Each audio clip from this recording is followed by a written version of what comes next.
Good evening, ladies and gentlemen. Welcome to G.O.A farm. I know you like the last video as uploaded on this channel. If you are new to this channel, make sure you click on the subscribe button, comment, like, and if you have any question, make sure you drop that question for us at the comment section. And also, if you want us to talk about anything as regards fishery, you can leave it for us at the comment section. We'll surely do it. Thank you for the love so far. Make sure you share this video. If you are new, make sure you click on the subscribe button. Now today I'll be talking about water management. Many people have been asking me that, yes, since I've started feeding, what about water management? How do I go about my water? Now today I'll be talking about water management. It is obvious that water is very important to the success of any fish farming business. For you to have any good record of fish farming business, especially for you to make profit, you need to have an understanding of water management. Now what do you need to do is, first you have to make sure your accessibility to water is cool,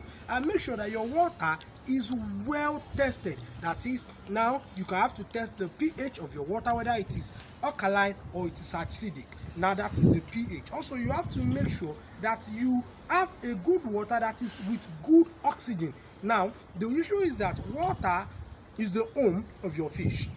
Now, apart from being the habitat where your fish stays, it is also the mode of reproduction for your fish. So it is highly important. Now the oxygen must be a dissolved oxygen. By the time if you want to test the oxygen, you can just use any of the fish kits to test your water oxygen. So once the oxygen is adequate, you have to make sure that your pH, now the pH, it ranges from 0 to 14. It ranges from 0 to 14. Now when it is below 4, that is acidic, very extremely acidic. But from 4.0 to 5.0, that is still acidic, because the neutral pH of your water, it is 7 to 8.5. that is the neutral, and your water is expected to be neutral so as for it to be good for your fish. If it's not neutral, then you have to make sure you control it. Now, like I told you, from 0 to 7 is acidity, while from 7 to 8 to 14 is alkaline. Now if your water is acidic, all you need to do is get lime, mix some lime with the water. It will control the acidity. Then you test it using your pH tester. Once you dip it into the water, the color ranges will tell you whether it is alkaline or it is acidic. So if your water is alkaline, all you need to do is to use bicarbonate to mix it with, but you have to use the help of a professional who is into water management for you to get it done. You see, so now when you are having your water, how do you know that your water is due for change?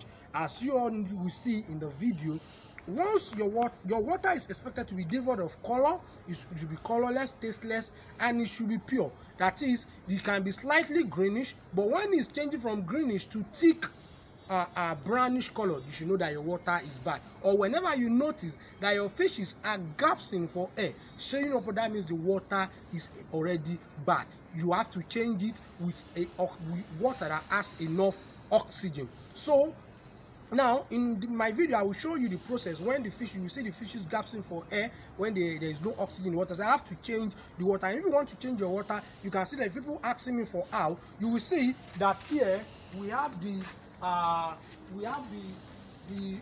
tunnel.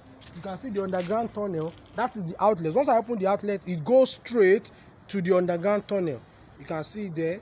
So with that, there's nothing like foul smelling or water discharge. So the discharge is free and everything goes adequately. So now I will show you the process when our water was bad, what we have to do, and when we have to change the water for it to be balanced.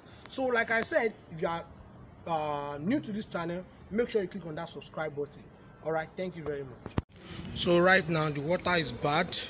If you look at the pond, you will see that all the fishes are on top of the water. You see, just follow me, look at them all. Can you see? This is to show that the water is very bad. Right now you will see there is foul smell. If you look on top of the water, you see that all the fishes, their heads is on top of the water, which ought not to be so. which ought not to be so. See them? See them? See them? They are out to gaps for oxygen because oxygen is lacking in the water. There is no oxygen anymore. So that's why you see them trying to gasp for air. Trying to gasp for air. You see them all? So right now I have to change this water. Right now I have to change this water by opening the outlet. Opening the outlet. You see? So opening the outlet, the water will now be going through the underground tunnel, digged for it. So for each of these ponds, that is how we run them to make sure that everything is set. So you see them all on top of the water. You see them on top of the water. So that is how to dictate. Number one, don't forget I told you that there will be foul smell. So there will be foul smell. Now we are changing the water. You can see now that when we change the water, the fishes are happy. They are swimming very well. So immediately you notice that there is lack of oxygen, there is foul smell. All you need to do is to change your water so that your fishes can enjoy and have a free swimming. So this is the process of changing your water and making sure that there is good water management. So on to the next video. If you are new to this channel, make sure you